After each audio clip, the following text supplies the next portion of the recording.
साल 1324 माली का राजा मूसा कीटा प्रथम अपनी हज यात्रा के दौरान मिस्र की राजधानी काहिरा पहुंचता है। यह वो वक्त था जब काहिरा में बेहद ही गरीबी थी और ना तो जनता के पास और ना ही राज्य के पास इतना धन था कि वे अपना जीवन सुकून से व्यतीत कर सके। चारों तरफ हालात खराब थे, लेकिन जब ये खराब हालात मूसा कीटा ने देखे तो उसने काहिरा के लोगों को इतना सोना दान दिया कि न सिर्फ काहिरा में बल्कि पूरे मिस्र में रातों रात महंगाई आसमान छूने लगी। लोगों के पास अब इतना सोना आ चुका था कि अगले 10 सालों तक काहिरा में सोने के भाव औंधे मुंह गिरे रहे और हालात इतने बेकाबू हो गए कि मूसा कीटा को अपना ही सोना काहिरा के लोगों से वापस उधार लेना पड़ा ताकि वहां पर महंगाई कम हो सके।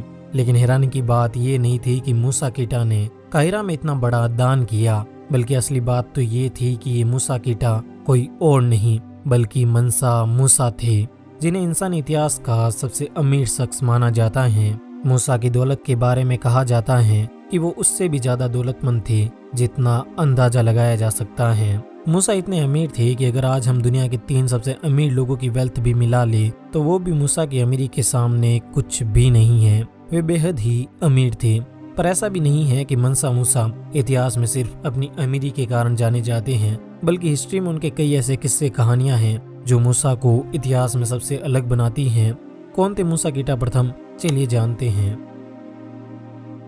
साल 1280 में पश्चिमी अफ्रीका के देश माली में मूसा कीटा का जन्म होता है। माली में मंसा का मतलब होता है बादशाह, इसलिए राजा बनने के बाद मूसा कीटा को मंसा मूसा कहा जाने लगा। मंसा मूसा के शुरुआती जीवन से जुड़े इतने प्रमाण तो नहीं मिलते, पर कुछ कहानियों के मुताबिक मंसा मूसा माली के ही शाही राजघराने का हिस्सा थे और माली का राजपाट उन्हें विरासत में मिला।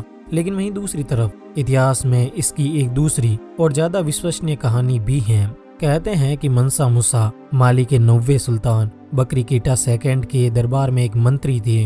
अब्बू बकरी एक महत्वाकांक्षी और जिज्ञासु राजा थे। वे अपने राज्य को अटलांटिक के अथाह सागर के दूसरी तरफ तक फैलाना चाहते थे और वे अपने सपने को पूरा करने के लिए साल 1312 में तकरीबन 300 जहाजों को अटलांटिक महासागर में भेजते हैं ताकि वो अटलांटिक के दूसरी तरफ की दुनिया को देख सके। पर अब्बू कीटा का ये सपना धरा का धरा रह गया, क्योंकि माली से अटलांटिक के लिए रवाना तो 300 जहाज हुए थे, लेकिन इनमें से सिर्फ एक ही जहाज वापस लौटा। अब्बू द्वारा भेजे गए बाकी सारे जहाज एक भयानक समुद्री तूफान में फंसकर अटलांटिक के गहरे पानी में समा गए। पर अब्बू अब भी हार मानने को तैयार नहीं थे। इस बार अटलांटिक की दूसरी तरफ की दुनिया को ढूंढने के लिए लगभग 3000 जहाजों के साथ अब्बू बकरी खुद इस मिशन पर निकल पड़े। इस मिशन पर निकलने से पहले उन्होंने अपने एक मंत्री मूसा कीटा को अस्थायी राजा बनाया और उसे अपनी राजगद्दी दे दी। माली पर मूसा का ये राज सिर्फ कुछ ही वक्त तक का था, पर फिर वक्त बदला, मौसम बदला और साल बदला,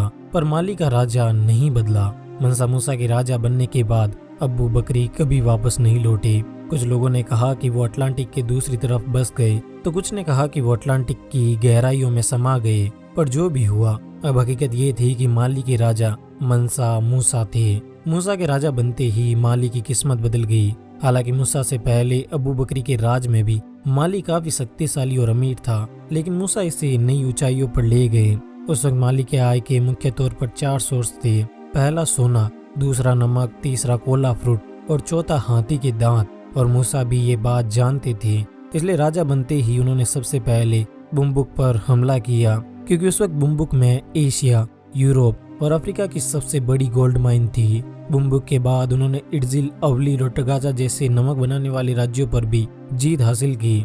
मूसा के इन सब हमलों में एक कॉमन बात ये थी कि मूसा ने सिर्फ उन्हीं राज्यों पर अटैक किया जहां पर बड़ी मात्रा में नेचुरल रिसोर्सेज थे।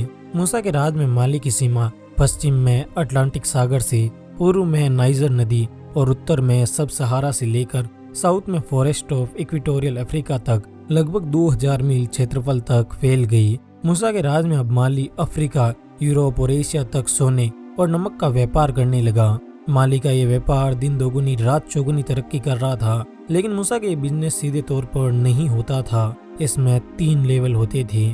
पहला लेवल था माइनर्स का, जो जमीन से सोना निकालते। फिर होते सूडान के मिडिल मैन, जो इन माइनर्स से कुछ जरूरी चीजों के बदले ये सोना खरीदते। और फिर होते ट्रेडर्स, जो इन मिडिल मैन से सोना खरीद कर आगे जाकर पूरी दुनिया में व्यापार करते।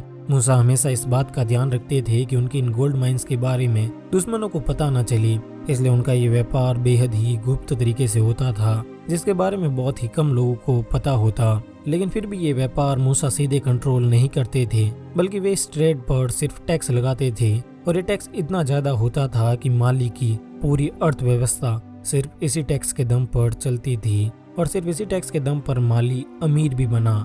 लेकिन सिर्फ अमीर होना किसी देश की सुरक्षा की गारंटी नहीं देता, उसके लिए वहाँ के राजा का भी कुशल होना जरूरी होता है। माली की मेजोरिटी पॉपुलेशन मुस्लिम थी और मनसा मूसा खुद भी एक मुस्लिम थे, इसलिए माली की अधिकतर जनता को तो मूसा से कोई प्रॉब्लम नहीं थी। लेकिन एक बार बुम्बुक के माइनर्स ने मूसा के खिलाफ विद्रोह कर दिया, क्योंकि उन्हें लगा कि मूसा एक मुस्लिम है, इसलिए वो उनके धर्म को दबाने की कोशिश कर रहे हैं। मूसा विद्रोह भड़कते ही अपनी एक विशाल सेना के साथ बुम्बुक पहुंचते हैं और विद्रोह को दबा देते हैं। लेकिन यहाँ पर वे बुम्बुक के लोगों को कोई सजा नहीं देते, बल्कि एक अच्छे राजा की तरह वे उनकी बात ध्यान से सुनते हैं, और यही बात मूसा को सबसे अलग और खास बनाती थी। एक मुस्लिम राज्य होने के बावजूद मूसा ने अपने राज्य में कुरान के नियम कायदे लागू नहीं किए। उनकी जनता के पास अपने धर्म के पालन की पूरी आजादी थी, और यही कारण था कि मूसा के राज में माली को कभी गृह युद्ध का सामना नहीं करना पड़ा। और दूसरी तरफ माली के पड़ोसी देश भी मुस्लिम थे, इसलिए उन्हें वहां से भी हमले का कोई खतरा नहीं था, जिस कारण मूसा अपना पूरा ध्यान माली की अर्थव्यवस्था पर दे सकते थे।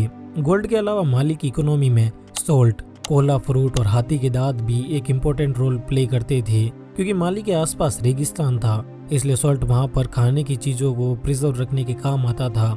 हाथी के दांत जड़ी बूटी बनाने के लिए काम आते, और कोला फल एक ऐसा फ्रूट होता है जिससे रेगिस्तान में प्यास कम लगती है, इसलिए ये तीनों ही चीजें काफी कीमती थी। माली का अधिकतर व्यापार मिस्र, अरब कंट्रीज, यूरोप और एशिया के साथ होता था, जिस कारण माली और मनसा मूसा के पास धन की कोई कमी नहीं थी। मूसा की खुद की जिंदगी भी काफी आलीशान थी, इससे जुड़ी एक कहानी भी काफी मशहूर है। मूसा एक बार अपनी पत्नियों के साथ रेगिस्तान की यात्रा पर थे, तभी उनकी दूसरी पत्नी को रेगिस्तान में उड़ रही धूल से थोड़ी समस्या होती है, तो मूसा ने तुरंत उस रेगिस्तान में एक पूरा इरिगेशन सिस्टम खड़ा कर दिया। मनसा मूसा की इस अमीरी का एक किस्सा उनकी हज यात्रा से भी जुड़ा है। मूसा एक मुसलमान थे, और हर मुसलमान अपने जीवन में कम से कम एक बार तो हज की यात्रा करता ही है, इसलिए मनसा मूसा भी साल 1324 में अपने काफिले के साथ हज यात्रा के लिए निकल पड़े।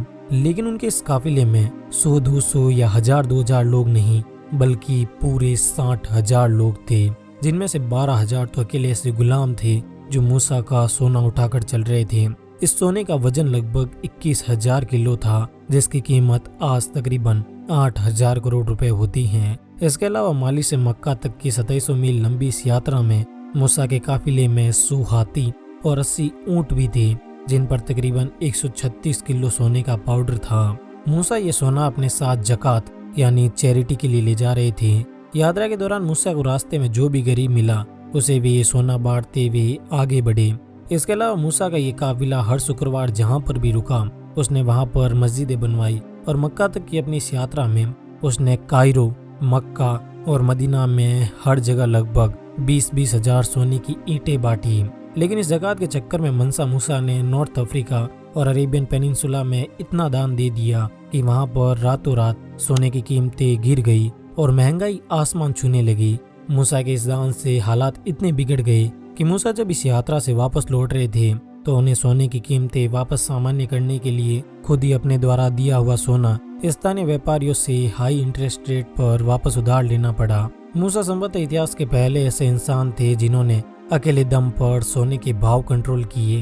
हालांकि कई इतिहासकार मानते हैं कि मूसा ने ये दान जानबूझकर किया ताकि वो कायरो और मदीना में गोल्ड प्राइस गिराकर वहाँ के व्यापारियों को मालिक की तरफ आकर्षित कर सके। लेकिन ये बात हजम करना थोड़ा मुश्किल है कि मूसा ने ये सब जानबूझकर किया था, क्योंकि मूसा काफी उदार किस्म के व्यक्ति थे। उन्होंने अपने जीवन काल के दौरान माली में कई बड़ी मस्जिदें और यूनिवर्सिटीज भी बनाई। उनके द्वारा लगभग 200 किलो सोने से बनाई गई जिग्रोबे मस्जिद और टिम्बकटू में मौजूद संकोर मदरसा तो आज भी अस्तित्व में है। लगभग 25 सालों तक राज करने के बाद साल 1337 में 57 साल की उम्र में मनसा मूसा की मौत हो गई। उनकी मौत के बाद उनकी आगे आने वाली पीढ़ियां उनके राज्य को ढंग से नहीं संभाल सकी और उनके मंत्रियों के लालच ने माली को कई हिस्सों में तोड़ दिया। मूसा की मौत के बाद भी माली साम्राज्य लगभग 17वीं शताब्दी तक अस्तित्व में रहा और जाहिर सी बात है कि जब किसी बड़े साम्राज्य का उदय होता है तो उसका अंत भी होता है, और माली का भी अंत हुआ।